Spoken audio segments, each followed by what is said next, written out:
We cover a lot of well-known cases on this channel, but not much more well-known than Ted Bundy. We will go over all of his crimes in gruesome detail of all the disturbing acts he committed. Like I always say, viewer discretion is advised. Ted Bundy was born Theodore Robert Cowell on November 24th, 1946. His mom was Eleanor Cowell, and his father was never confirmed, but on the birth certificate, it was a salesman and U.S. Air Force vet, Lloyd Marshall. For his first 3 years of life, Ted lived with his grandparents in Philadelphia. And he was told, and everybody else was told, that his biological mother was his sister. He eventually found out the truth, and his aunt described him as having disturbing behavior as a child. After she awoke from a nap, she found kitchen knives all around her, and 3-year-old Ted was standing by her bed, smiling. Ted was allegedly close with his grandfather, but his grandfather wasn't a great person. He was racist and abusive, especially towards his wife and his dog, and he even threw Ted's aunt down the stairs because she overslept. His grandmother was known as an obedient, timid woman and depressed a lot, but his mom eventually married a man named Johnny Bundy, and they formally adopted Ted.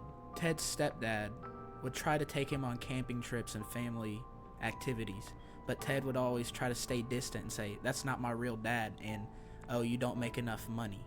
Ted would go through the neighborhood looking through trash cans to find pictures of naked women and crime and detective magazines and novels, especially ones that involve sexual violence. He recalled he would also get drunk a lot and peep into women's windows and watch them undress. He would often do the accents of people he heard on the radio, like politicians. He said he fantasized about being someone important, being someone different. So, Ted's childhood neighbor would describe him as a bully and a mean-spirited kid.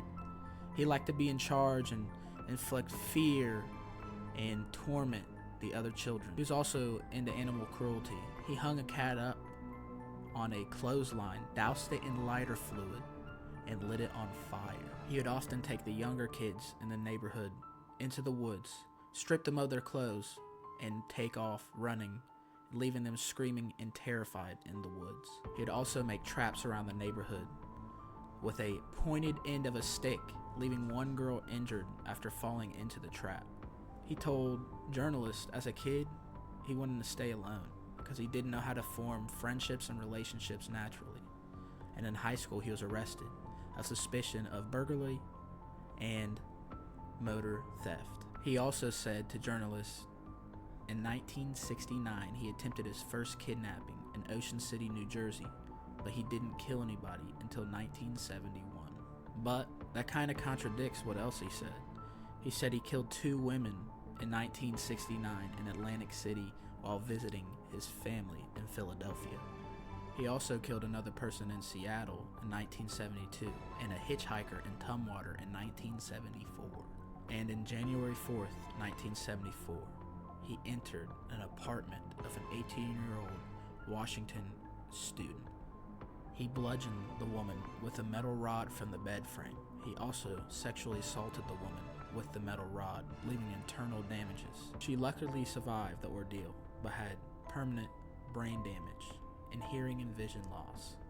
And in February 1st of the same year, he entered another apartment of a Washington graduate, and he beat her unconscious, dressed her up, took her to a secluded area in the woods. He sexually assaulted her, then murdered her and dumped her body. And on March 12th, a student at Evergreen State College, 60 miles away from Seattle, went missing. He admitted to murdering her and burning her skull in his girlfriend's fire pit out of paranoia and wanting to be cleanly. And on April 17th, another student at Central Washington State College disappeared, and 2 women described seeing a man in a sling asking people to carry books into his car, his Volkswagen Beetle. Multiple more women went missing in 1974 in Oregon and Washington, those being Roberta Parks, Brenda Ball, and George Ann Hopkins. Ted eventually admitted to murdering all of them in gruesome and graphic detail. He then started a murder spree in Idaho, Utah, and Colorado. But on August 16, 1975, he was finally arrested by a Utah patrol officer. He was seen in a residential area in Salt Lake City, but once he saw the patrol officer, he started fleeing in high speed, and that's when the cop got him. And when they searched the car, they found 2 masks, handcuffs, trash bag, ropes, ice pick, and other burglary items. He was jailed, but unfortunately he escaped. He decided to be his own defendant, and in court, the judge decided not to shackle him or handcuff him, and he asked the judge if he could go to the library, the courthouse library, to touch up on his case, and the judge agreed. While in the library, he was behind some bookcases, some bookshelves, and the cops couldn't see him. So that's when he took his chance and jumped out the 2-story window. And that's when he booked it. He booked it to the mountains. And he found a camping trailer where he found food and a ski mask so he could evade cops. But he was eventually caught and jailed again. But somehow, he escaped yet again. He eventually ended up in Florida. That's where he entered a sorority. And he attacked multiple women. Luckily, 2 of them survived. He also attacked and killed a 12-year-old child. A 12-year-old girl. He then stole a car and fled, but he was eventually arrested by police officer David Lee.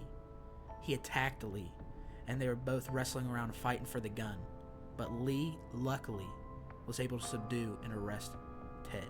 Ted was luckily sentenced to death, and on January 24th, 1989, he was put to death by electrocution. And his final words were, "I'd like to give my love to my family and friends." This one was very disturbing, like the others, but it's just terrible. Like I say all the time, it's terrible that these things ever happened. And like I say, I wish nothing like this ever happens again. But it just shows how pure evil some people really can be. I hope y'all enjoyed the video. I appreciate y'all showing love and everything, and I can't wait to see you all again.